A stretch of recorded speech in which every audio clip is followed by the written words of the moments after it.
Chosen Becky one olunaku lwajjo yakomyewo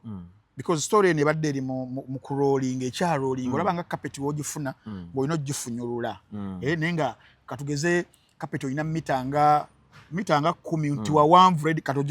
ebeera mu motion egenda kati ne story ya Chosen Becky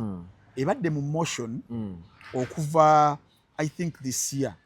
ng'etandika nga bakyali ne Amir story eyasooka okuvaayo in fact nzijukira bulungi nnyo nagamba Shalom oyo nemugamba tulina okufunako koko inside ali mu bana abantu tumusoyesoye ebibuuzo than ffe okubanga tuspeculatinga evidiyo gye mwalaba nga tufunye sister wa Chosen Becky oyo muyimbi kulaba yani njabiki kuganja najja tumusoye era namusoye ebibuuzo bingi lwakuba bambi omusaasira yali ali caught up between a rock and a hard place ngayagala okwogera amazima naye nga tegayinza okufaananya sister wo obulala oba gayinza okufaananya mukoddomi wo obulala n'avugira awo naye kiyasobola okutubbirako yakitubbirako kakati story eyo yetuleetedde wano okubeera nti after 6 months oba 7 months tuli mu kulaba bino story ojjukira bulungi nnyo waliwo n'omwami omulala era photographer yali ani driver yajja n'ayogera kumbeera ya Chosen Amir yali driver nakona ku nsonga ya infidelity oba promiscuity obwenzi obwani obwa Amir obwa Chosen okubanga that was the time wetuwulirira ku linnya lya Sekajja ndo tetwalimanya tiri erinnya lya tugamba photographer kumbe yali Sekajja now wona okudissectinga bino bali nokuzako ko emabega tulabe tutuuka tutya wano kakati embeera etandikirwako eyo ne tujja wano tebigudde obugwi obijjeno mabega mabega wakati awo lwaki njagala nnyo okuddayo ko emabega nalabye post ya muganda wa muto wange Amira eyabadde kulisaayo oyabadde yeebaza Chosen Becky naye omusajja oyo mugezi nnyo Amir era namwagadde engeri gyalwanamu okitegeera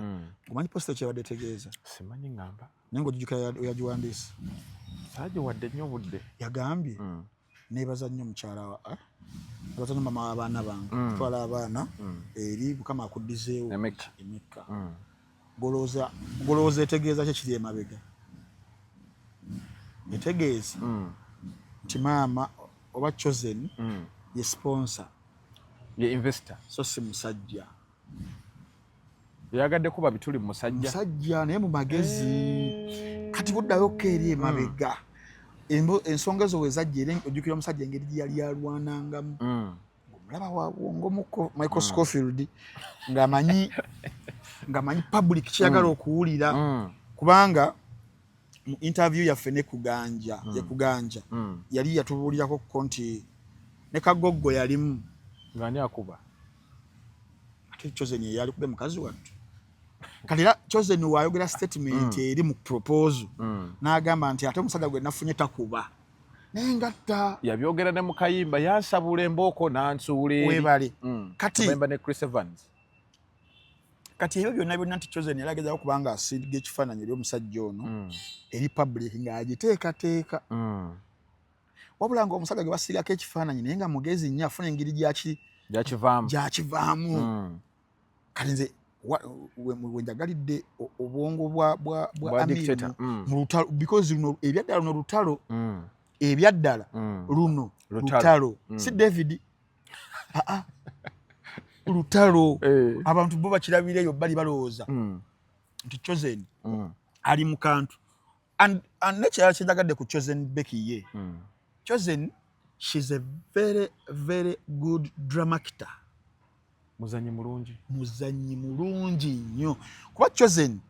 on the outside ng'otaddewo kamera bweti Chosen gives you a smile Chosen gives you jokes Chosen gives you laughter Chosen makes you think everything is in control Chosen makes you think that she has been taken to the moon and back but yet deep inside her she's still bleeding ebyaddala she's still bleeding. Olaba body language y'omwami naye kati nja kutwalako keeri the body language of Sekajja singa olaba all the interviews kati ate yetasobola kukola nga Chosen yakulaga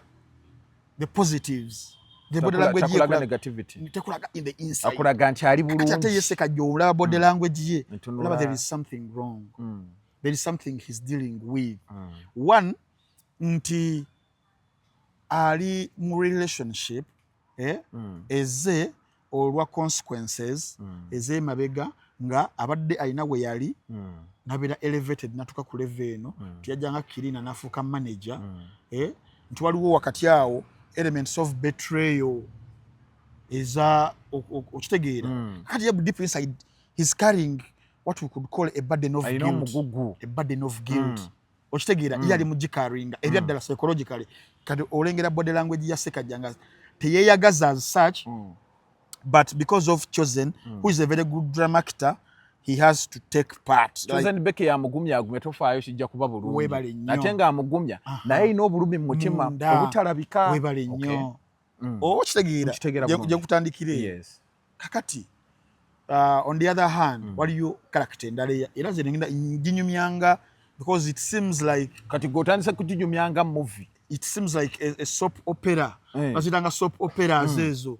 zi abajukira zi Maria de Los Angeles eyo yalinga ku gundi WBS abajukira the storm gundi ina kaguzanyo ki ina kazanyo ki NTV yaina the second chance yaina ne the storm eyo yaina nani so this seems so nti a soap opera that has many characters so kujam that has a lot of plot twists kati plot twist kati fabakola film okubera nti waliwo direction je madde mugoberera we mti then waberawo turn ejja twist nekyuka nga walabanga prison break nga don't nga bakuletera ekintu nga bato kisuubira out of the blue so ebera plot twist Rachi ndi mubayitera all those terms kyekino ekyabaddewo weekend ekya Rashida who is another character an ex tuvudde mu character zino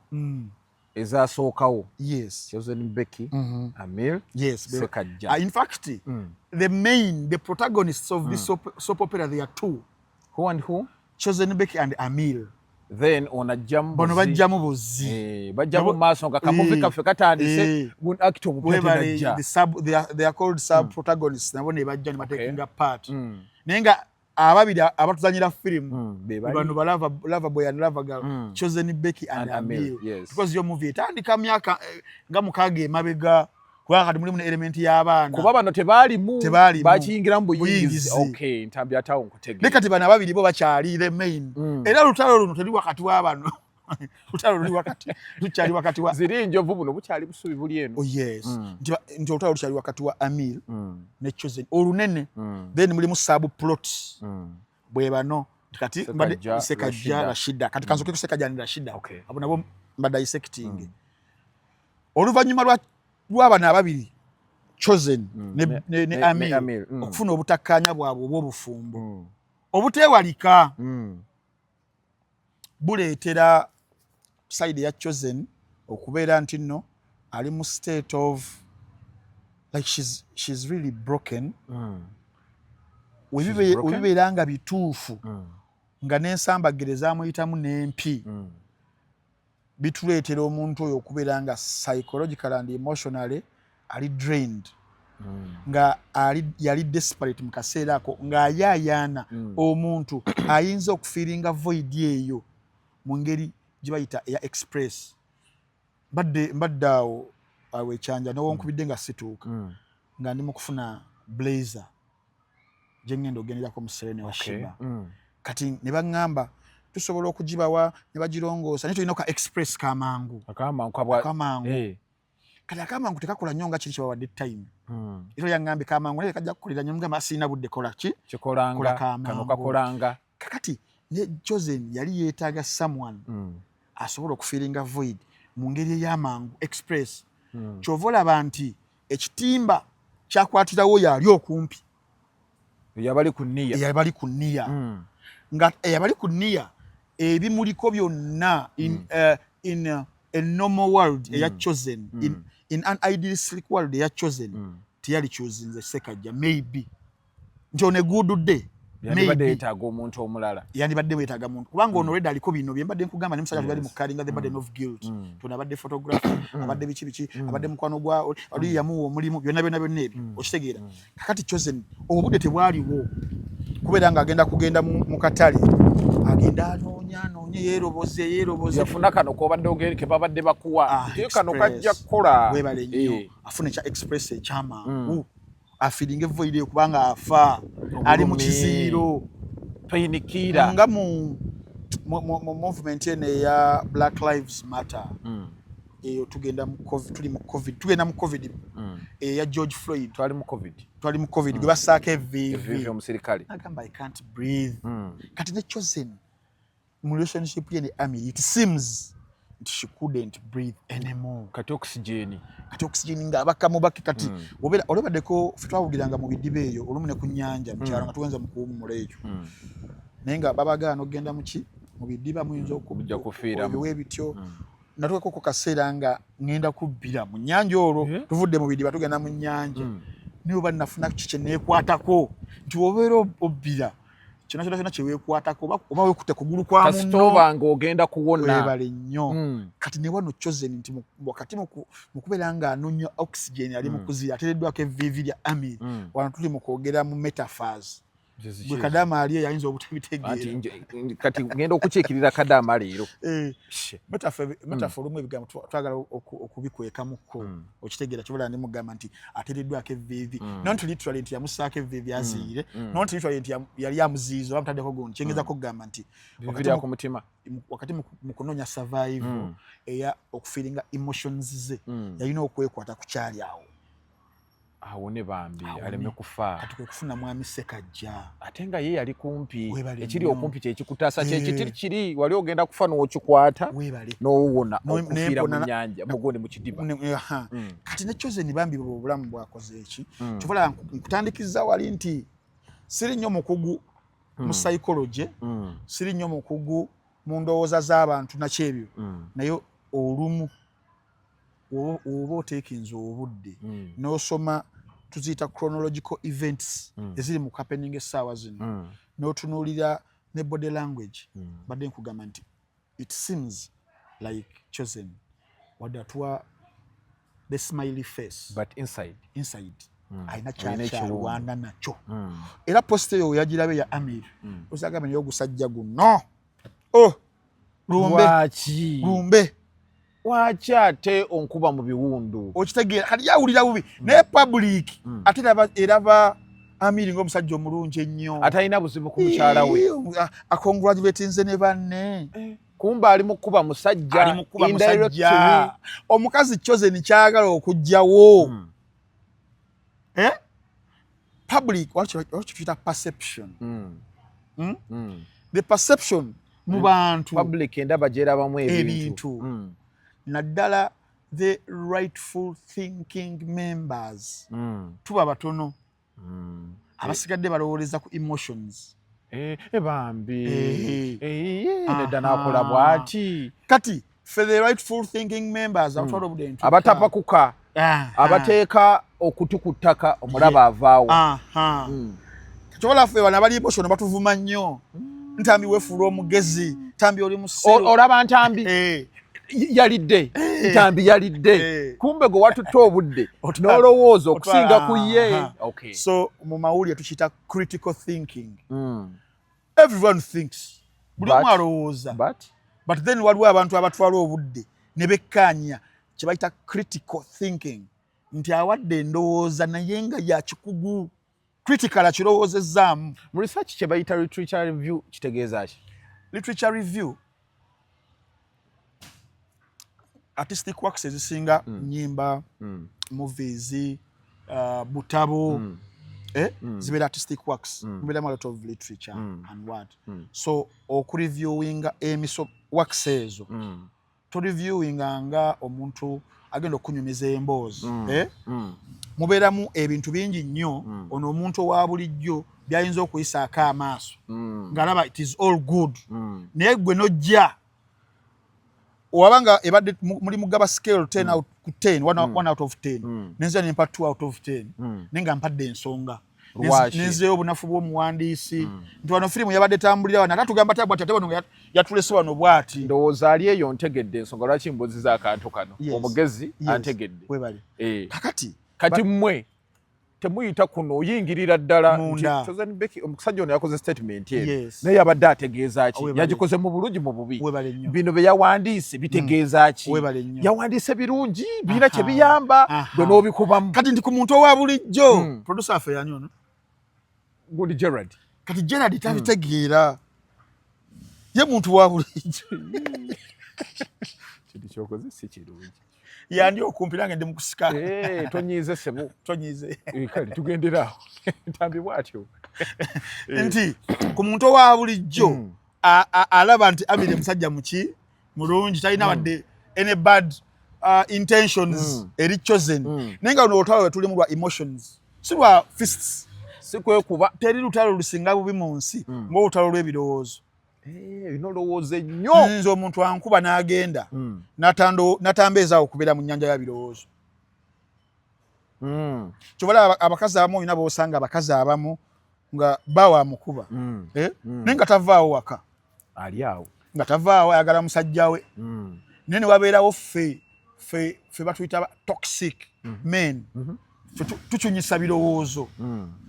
teri mu kintu kibi ng'ekyo okukyunyisa munno n'ebirowoozo nakola ekintu ate oli agamba ti nkuba mmanyiirwe nti oba nategedde nti onyiize n'onkuba ne mmanya yankube kiwedde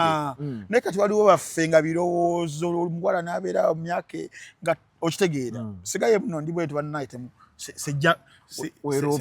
mu katale weeroopye dda baakutegedde kati kyembadde gamba nti olutalo ono lwaki lw'abantu babiri nenga lwa bwongo na emotions mu Luganda banandikitaminze ntya gundi obanka yite ntya nsobola mpulira y'omuntu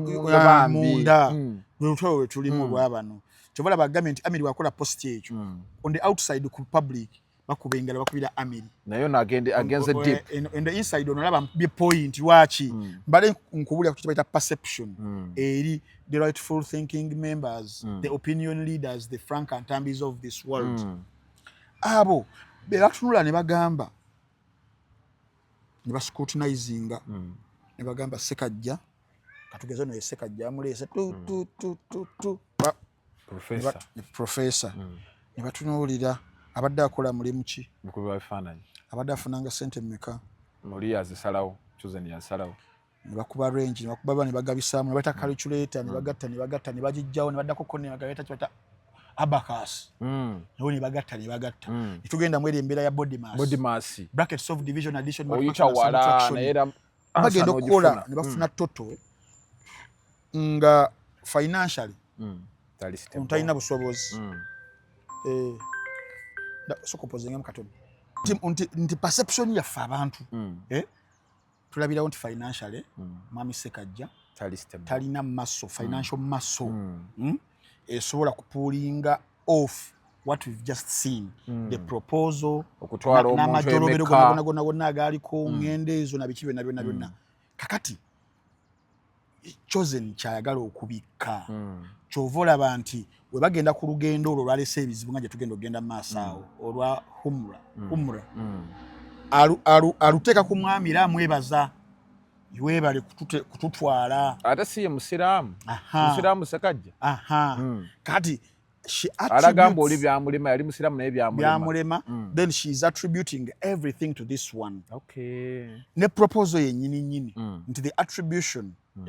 mu batalowooza balabirawo nti Sekajja because the man is the one who proposes so everything they saw balaba kiri mu capability eri financial olaba omukolo ogwo gwali gwa sente nyingi ano zatasobola kuizinga ne mu comments ezimu zabadde nga making a Chosen ayinengeri gya elevating omusajja omulungi omusajja omuwanvu ate omusajja owa sente omusajja atakuba ate omusajja owa sente kyali kya financial ya kitugamba naye ffe tulaba birala balowooze nnyo oba kitegeera kati public perception eyo Chosen aba alina okubeera nga alina ogisiimulawo abantu abamuwagira naddala abali emotion abatalowooza nnyo mu bwongo siri mu kugezako kukakkanya abantu but there are two kinds of people in this world. There are those who use the brain, there are those who use the emotions. Kinyanga mu love, most of the cases the man uses the brain, the woman uses the emotions. Of course. So sigezako bakakkanya now tagaddako kubeera nga akibajjako oba nga akisangulawo abawe the perception impya kati omusajja ate wa Amiri wakiwamu amazzi Amiri akiwamu amazzi yebaza mukazi nti yabikoze naye nga ate ono atulaga kirala so kibeera kiriwo omusajja we kakati awo nga nvuddewo nti we bakomyewo olunaku olwajjo basanzewo already on the plate omusango gwe babawaabira tetuzeeyoko mabega nzirayoka emabega owa Balamu njagala tuddeyoko nga tetunnatuuka Balamu anti wiiki eno tuli abalaba ka firimu ka Tenet twagendanga mu maaso nitukomawo tugatika so kino kye tulimu ku lunaku olwokubiri Namukasa Nambwayo basitula omwana w'omuwala yamutwale wa Balamu Balugahale. Balamu minisita w'aba children n'abavubuka ne youth. Kakati ani ayasitula Namukasa ne Nambwayo basitula Rashida okumutwala wa minisita w'abaana ba children n'abavubuka okubanga ayambibwa afuna obwenkanya. The challenge I'm having ministries za Uganda enabadde ekyogerako n'olunaku olwajjo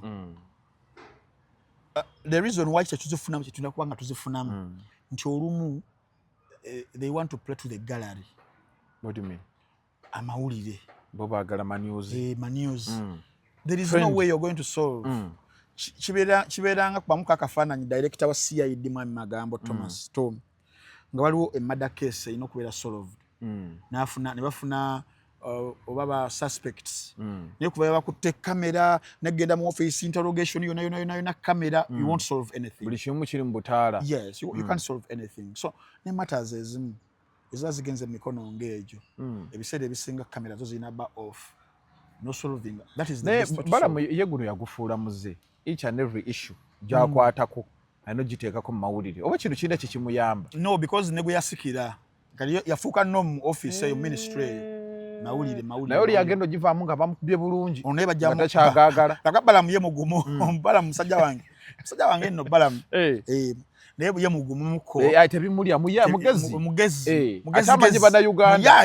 enjogera yaffe muyayi okitegeera naye kyebadde gamba nti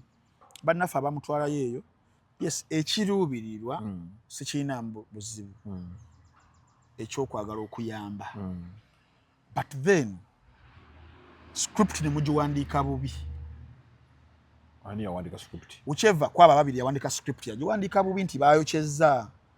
baatomeza omwana ow'obuwala oyo. So you want to say that omuwala ono ebigambo bye yagamba Balamu bamugamba bugambi? Ebigambo omwana bye yagamba Balamu it seems omwana because ngenda bikuddiramu nti alinganga omupikemu ebigambo gwe basooka okuyisaamu neerabira ebimu Namukasa ne Nambwayo nga bamuli bubi. It seems so. Oba kitegeera lwaki obogera ku kintu because you have to have a reason lwaki ogenze muki owa Balamu. Yes. Batwalayo ensonga emu kuba yalaga yali talina kyamanyi. Of course. Ensonga gye batwala yali ya child negligence. Talabirira baana. Sekaja talabirira baana. Tasasula rent. Biki byonna byonna ebyo. N'olw'ensonga eyo ayitibwe atekebwe to order. Asobola okubeera nti awaayo obuyambi. Bali bayamba mukyala munnaabwe. Awo naona sinagana weera wandibadde walungi. The challenge oba the problem Balamu did was to be the judge, the jury, the witness. Yakozesa obugambo omusirikale. Come here. Make a statement. Defilement. Kati mubi nnyo musiru Chosen yafunye kiwulenge. Arenga namukubira essimu. Chosen Beki mugambo n'omusajja bakebedde sirimu amanyi bwenzi yayogera ebigambo bingi Balamu which I believe because of the camera gye naggambye singa teyali camera I believe yandibadde acting better but camera negirako pressure. So you think that Honorable Balamu didn't act professional? Of course as to oppose what maybe he would have done wakitegeera era zikati nzirira yebule nkubuulira nti Balamu yamala n'ategeera amazima yagategedde kubanga nabuuzizza nengamba oli kali yagamba bamufuna 16 years balamu kupakukaawo oyo defilement biki naye tosobola kutandikira waawo nga n'omuntu tonabana kumubuuza the verifications eziraga nti she was 16 togera ku birth certificate ngeze ne bagiverify cause wano tetuli ku ndagamuntu ndagamuntu teyina kyetuwa kituufu endagamuntu naye kenyini saawa zino nze nina musajja wange omumanyi ndagamuntu eraga emyaka 18 ayina emyaka 27 omumanyi tegedde kati bwe buzibu nti why not bow that window of verifying because it is sensitive so akusaka musajja w'abandi mwana w'abandi sekajja nze nyinza okubeera nga nange sagrowing na relationship ye naye okumusaako ekintu ekyo ekizito bwekito so abasinga bawulira kigambo defilement according to you akoze ku research amala oba abaddeko misango gino defilement bwe bagukusaako for example bagumutaddeko sekajja gumuse muvi ayinza kufeesinga ki oli ali agamba mayisa bibiri waliwo kibaita simple defilement simple yebetya myaka 16 17 ng'anaatera okutuuka wali bwetumubojjera gaba mayisa egoba gukusse muvi then waliwo aggravated yetye 14 ku kawansi alina omusiiga n'obulwadde yeba nnene kalabba okitegeera kati byonna byali baddenga byebimu do you know what it means facing life tukita life nga tokyanywa ku sisha tokyanywa ku mwenge tokyanywa kasoda okukissa ku mwana w'abandi sekajja kiba kinene nnyo olwa brand ye because allegation eyo nemba mugikiriali nze eno bakaddo mu bantu kisigalamu because tuwanisa perception nti sekajja wabeera is a professional photographer anagenda okumuwa contract namutaddeko ekintu bwekito oyakwata abaana so kitegeeza nti balamu obeera nga ofunye reason yeekyo ne kamera yasooka nezivaako then you verify mutuula you verify and it is not you balam to verify balam mu ministry alina kuwandiika report eyo nagiwandiika negenda ku CID neja netekinga over the investigation bino balam byadde akola guwandiike gumuguleko yabadde mu katemba abakatemba that is playing to the naye abadde akimanyi katemba simanyi oba akimanyi naye ng'egye emisango kiri criminal what you have to do you be an overseer nti ddala CID omwana agenzeeyo akoze statement investigation zitandise afune just the follow up oibera webale nyebera follow up but not you kuchikuba kuoli mulundi gumu there is no justification whatsoever and you make such a conclusion oboshtegeera there is no conclusive evidence mukaseera ako and then you are concluding on the matter that was very very wrong so mbadde kugamba nti balamu yamaze n'ategeera amazima yamaze n'agategeera kubanga ekyemyaka olaba obutabera critical kibi ne bannaffe abatwalayo how could someone say that she was 16 at the time they met neyamubuuza mu meeting addi nti mu 2020 kati 2020 paka 2025 gibere emyaka emeka 2020 gibe etaano tugatta ngalo njagala mbale bulungi saakola nsobi saakola bya balamu mbala 2 gumu 2 3 4 5 jiji kati esaazo no mwana agamba ine emyaka emeka yagamba ine emyaka emeka 19 kati 16 webanga bali mu 2020 esaazo no jali badde emyaka emeka senga giri emyaka wali yagamba yayina 16 mu 2020 17 18 19 20 21 kalize bunch ali mu discussions ezo Ntambi bakimugambira wali nakirekawo teyakirowooza nako kati bano baba amutwalayo nabo tebalowooza balimu abantu fe mu court balimu abantu ne wobeera okozeka era kagamba nti Ntambi alina emyaka 34 akale kangende wali ti Ntambi alina 17 nga na 18 nimba najiwezeza mu myezi nge3 olaba kenkoze era emyaka 2 olaba kenkoze ko badde onkubira anti zo ngamba ekiru n'ensooka n'empozegera ngambye emeka wakirimba zisobuti naye nga tontomezza kati minisita omulamba nambwayo namukasa n'abalala abaliwo bonna baatomera egigapu y'emyaka 2 eyo from because twazenti alina bana 21 esawa zinagamba alina 19 oba okoze 19 ebiri yagimenyeko dda ate jebiri oba gata ku 16 gyagamba gye yayina ogata ko tukitegeeza yali atuuse kati naye nga information avaayo agamba nti omwana oyo bamuzaala 2 nze ebyo byonna sagala na kugendayo wano goyagala wano nze mubyayogera mwembamba kwatira mwennyini mu byayogera biba bitegeeza nti mulimba mu bibye nze mukubisiza mu bibye toli kunawulira mu bibye kwate we nagenda awo no certificate abana bamba bazalira mu bitooke ba certificate teriwo we nagamba ufune testimony bafite kubazadde asade bali omwana bali bamuleka odda tebagana kumanya bagenda kubuulira ki nenze mu byayogedde byennyini mujja kati gwo mupimidde wano nze nalabye ne gundi ziyatadde meya za medical 20 years ebyo ku medical nange nsobola babulira emyaka gyo ngene nsobola kubiranga mbabulira teri muntu asobola genda ga 16 nabagamba nti ina meya ino obwangu kituufu naye nze nemba sigenze eyo wabazidde totawanyo kutambula genda saba mumpereze birisiti bicha mu bibye ekyokubiri ku kyarenti wabanga agamba abali 35 mwezi emitwalo yamugadde abanje emyezi emeka esatu kubamu calculator sente zibameka asatu mwetano wali kone ensanvu kone chenda ku myaka esatu ngamba asatu mwetano kone ensanvu kuyongerako kakati wano kinana chenda kamwe mtwale etano bagambye emeka kamu kitundu nze ngankyali mu ebyo bana abawuliriza leta gundi osimbule engalo bana ababudayo baba demba meka mu meeting eyo baba demo nambayo balamu namukasa kati nyabateka mu mbere obo kitegeera nti tebafudde kyovala banze tompita wano oyina akantu ke wagambye ebintu bino byafulumye genda mu comment section abantu awasinga ku bintu ebyafulumye each and every one yabadde akuba musajja nga tamaze kulowooza kiri kya myaka kyogambye na kino ekyarenti nabadde mmaze kigira bitwala 35 ngamba otati obanjaka mu kitundu oba landiro lyabongeramu mu court ne ba difference nga ya mitwalo 10 oba 5 ne kati wano difference tewera obo kitegeeza nti obulimba bungi kati bwenga balamu oba landiro yabadde yayongeramu ko nedda kati balamu walanga mulimu gaps mu byayogera then kitegeeza nti soke tugalewo kamera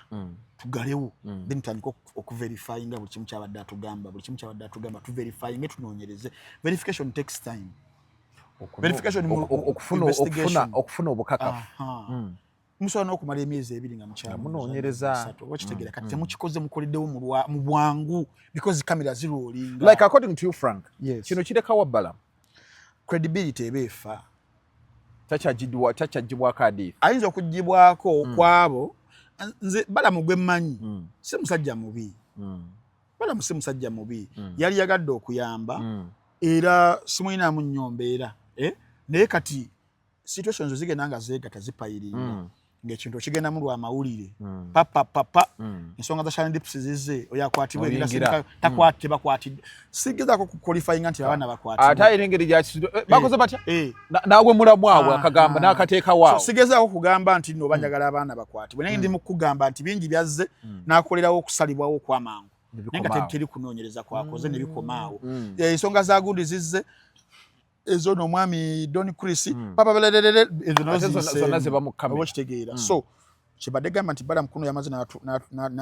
n'ategeera. So did he try to reach out? Yeah, reaching out n'akuba essimu. That is according to the sources. Some sources say yakoze atya? Some a reliable source told me ya seekinze n'akubira chosen essimu ne yeetonda. Nganda abantu babaagadde nnyo. Gwe walabeko mu comment section. Ati kati waliwo ate kati abantu baagadde chosen beki ne waliwo kino ekizze ky'Abayisiraamu. Abagambye okwetonda. Bakoze batya ati? Anti gye bagenze eri manyi gye twakubye essimu twakubiddeko Koseke omwessimu okumubuuza oba it is proper naddala mu nsomesa y'Obuyisiraamu ne practice y'Obuyisiraamu Omuyisiraamu okukola atali Muyisiraamu twamurekodinzeeko gyekali ku show ya Shalom yakusindikira yagaliza Shalom yekka twamurekodinze mu show wakati mu show ojja katemayo kuba eri bayinza obutagendayo nga baagala nnyo wa n'agamba nti tekikkirizibwa okay atali Muyisiraamu nti olugendo olwo olutukuvu lukakata ku Muyisiraamu kati the problem the chosens did mbadde gamba nti there is a lot bali mukubanga bayitamu so maybe okulowooza okuli critical kye tuyinza okukola kuyinza okubanga kunafumu essaawa zino kyola nti mistakes bakyazikola nabo bannaffe nti oluvannyuma lw'ovaayo ejjo because twali tugamba maybe oli yamaze n'asiramuka Chosen n'atwala ne shahada kakati ate we yakomyewo yennyini yagambye sinasiramuka sinaba kubanga njitoola netolodde kaaba emirundi 9 yewaana abalumya ate nga tebagyetoolola 9 yayogera bibye so kiba kinafuya kityoboola the practice ey'obuyisiraamu so abayisiraamu abo baprotectinze nnyo eddiini yaabwe era nze sibanenya ku lw'ekyabwe tomala gakizanyiramu ng'ovudde eno wadde abantu babateekako ebigambo bayita assistant Allah naki naye kibayambyeko nnyo okubeera nga eddiini yaabwe ekyalina a lot of sanity singa balikanga ffe bakyenjeje ntujja tugizanyiramu singa naye bagiliberalizing kati saaba zino ffe ababadde bagoberera Christianity for some time tulina betudiringa nabe saaba zino nti mulimu breakups nyezajja tufunye obulokole tufunye biki ate buli omu teachings zaabwe zanjawulo ate bekuba naye bano basigala ku nnono yaabwe n'oba gwani mu buyisiraamu n'obuzanyiramu they will come for your head metaphorically not bagenda kujja batwala omutego oli so yeyo ensobi gye baakoze like pressure what's the blame here eyabatutte obakozi nsubira sekajja talina bingi byamanyi ku ddiini waliwo ebibiina ebyo bitwala namusajja wange Shakibu batwala abantu eyo ku gundi kuba ebiina bimeruse bingira booti genda tebasooka kukakasa nti obo kati Ntambi novaano n'obayingira booti n'obaganza abudu Ntambi bakutwalirawo kati lwaki tebanenya nnyo eri ne banenya bano Seeka yatubuuzizza nti bagendedde ku mannya ki kubanga oba ogendamu ebyo ebibiina passport eraga at least kukyamanya n'omanya nti abudu ne Shamim oba okitegeera kati kitegeeza waliwo obunafu awo era nalabye omwami yabadde ayogera n'agamba nti balina eno Haji Bureau erina okujja n'etachinga base. Haji Bureau yekola ki? Looza ekitongole ekikulira bagenda okukola hijja abatwala kati bamanye nti kigundi kye yabatutte company yabatutte then bagiteeka envumbo era nokuddamu kufuna visas kutwala abantu abo otherwise singa nange Ntambi omukafiruna nange ngendayo naawe gundi naawe kigenda kuba kivuddemu value nga olaba naffe abakatuliki waffe okugenda okusembera okulya akagaati omala kuba oyo amaliriza katekisimu instructions era ogenda boba mufumbo ng'empeta yalinnya ebyo webityo kakati olaba naffe tukyabirina ebyo era nga bibaddewo myaka na myaka tolina ngeri ogenda kunenya mu Isiraamu ono agamba banne ekyo mwakoze ba Chosen kyabadde kibi oba kitegeera kakati Chosen bakyalina okudiringa n'ebintu ng'ebyo tebeetaaga nnyo another public scrutinization mu birala naye ekirungi nze my biggest worry was if that case stood ya defilement kuba yo yabadde game over singa yabadde bituufu ekirungi nti proof egenda evaayo mpola mpola eraga nti n'omwana w'obuwala we baatuukira mu nsonga z'ekikulu yali yeetuuse